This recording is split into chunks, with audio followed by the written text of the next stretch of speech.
está se referindo aqui é um ato de infidelidade espiritual, porque nós, como igreja, como servos do Senhor, tanto o lado masculino como o lado feminino, nós estamos ligados ao Senhor.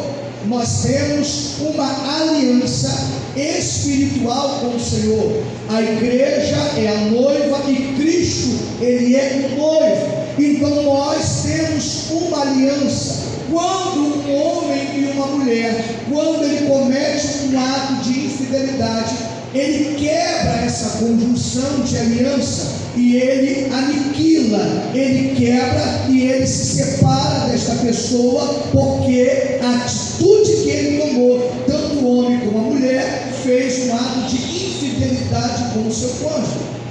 Por isso, ele está quebrando uma aliança.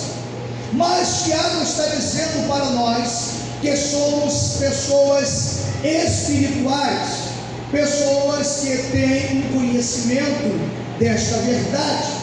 Quando nós que somos cristãos, nós que entendamos esta palavra e esta verdade, quando o Senhor revelou a sua mensagem no nosso coração, nós passamos a entender e acreditar na genuína presença e poderosa verdade do Senhor. E quando esta verdade entrou na minha vida, ela entrou na sua vida, você fez uma aliança espiritual com o Senhor.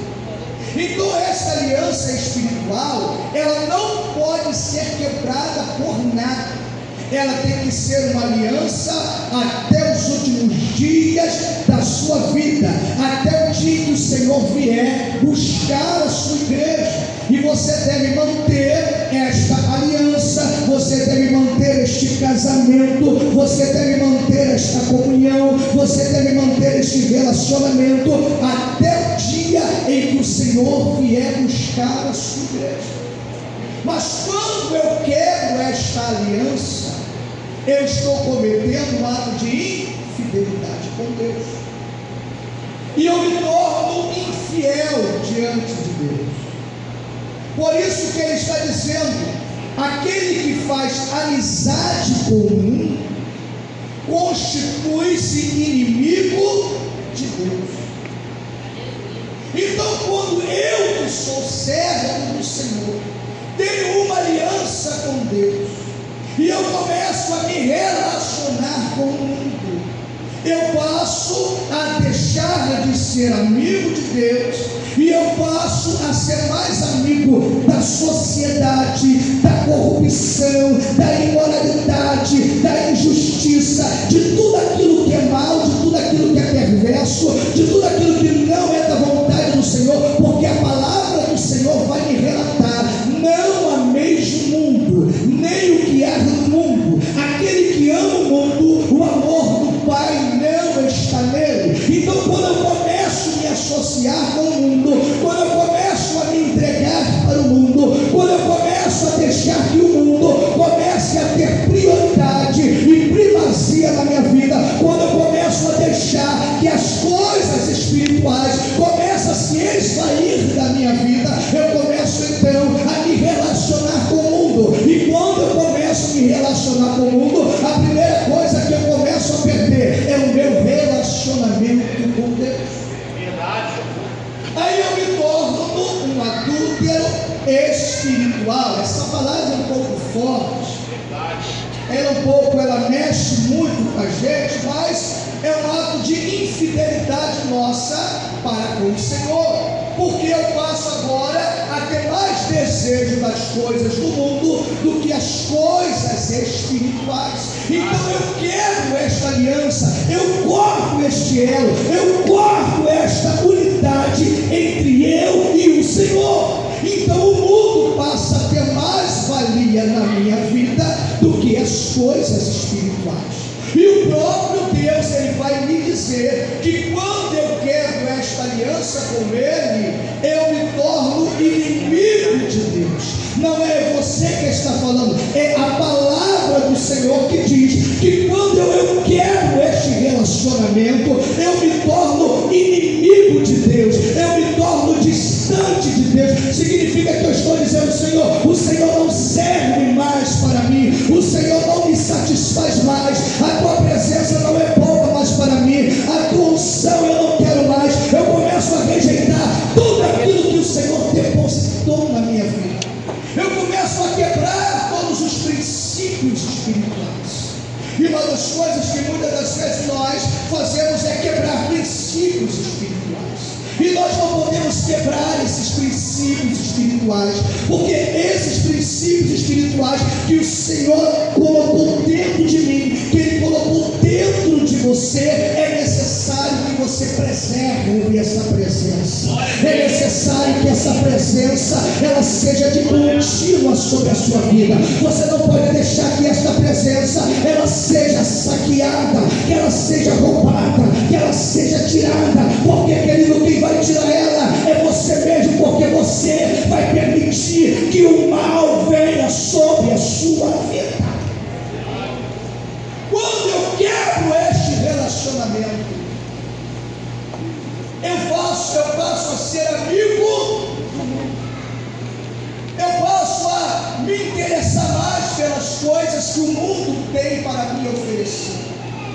Por isso que muitos dizem: olha, o mundo está querendo entrar na igreja, mas quem está permitindo sou eu e você que o mundo entre na igreja. E como que o mundo vai entrar na igreja? Quando eu dou liberdade para ele, quando eu dou condição para ele, quando eu me apresento para ele, quando eu deixo que as coisas desse mundo venham prevalecer na minha vida. E quando Jesus disse: olha, o mundo é jaz do maligno, quem é o príncipe deste mundo? O Senhor disse: é Satanás. Então, quando você deixa que as coisas do mundo comecem a ter prioridade na sua vida, você começa a perder o relacionamento com Deus.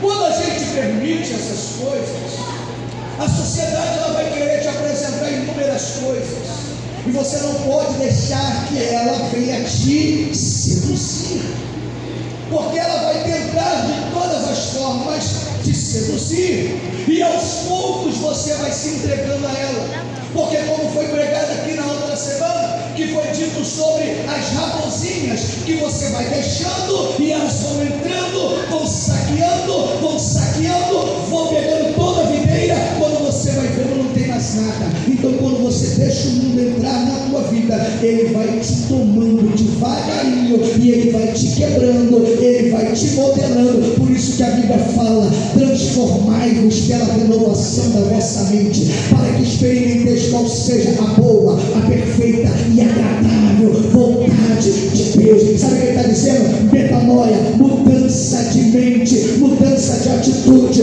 mudança. É isso que eu e você deveremos manter com o Senhor. Quando você tem uma mente de Cristo, querido, você vai dizer para o mundo: você não serve mais para mim, a única coisa que você serve para mim é que eu ainda estou com os meus pés plantados nessa terra, mas eu não faço parte desta terra, ainda que nós estamos aqui, mas nós temos a certeza de uma coisa: que nós estamos como peregrino nessa terra, esperando o dia do arrebatamento da igreja, esperando aquele dia lindo, aquele dia glorioso, em que o Senhor virá buscar a sua amada noiva. Então, por isso, nós que somos cristãos deveremos manter este laço de comunhão com o Senhor. Não deixe que nada venha quebrar esta aliança que você fez com o Senhor, esta aliança que você fez com Ele. Esta aliança tem que ser perpétua. Você não pode deixar que este mundo vil, que este mundo tenebroso, que este mundo carnal venha tirar você dos princípios espirituais. Essa era a preocupação de Tiago, para que a igreja permanecesse nos princípios espirituais. Por isso ele usa este verbo dizendo adúlteros e adúlteras. Talvez aqui uma conotação do escriba que colocou esta palavra, mas ele coloca com muita força, com muita veemência. Mas ele está dizendo: olha, quando você está dizendo, é como um casamento que não pode ser quebrado. Não pode ser quebrado. Diga para a esposa que está do teu lado, você que está com ela, fala: você tem que ser fiel comigo até o fim, assim como eu e você somos com o Senhor. Devemos ser fiel um ao outro. Você não pode quebrar esta aliança, não pode deixar que as influências lá de fora venham destruir o teu relacionamento, não pode deixar que as influências do inferno venham desanimar o teu relacionamento. Você não pode deixar que as influências espirituais deste mundo possa te causar e possa tentar te destruir no sentido espiritual. Mas agora ele vai entrar em outra situação.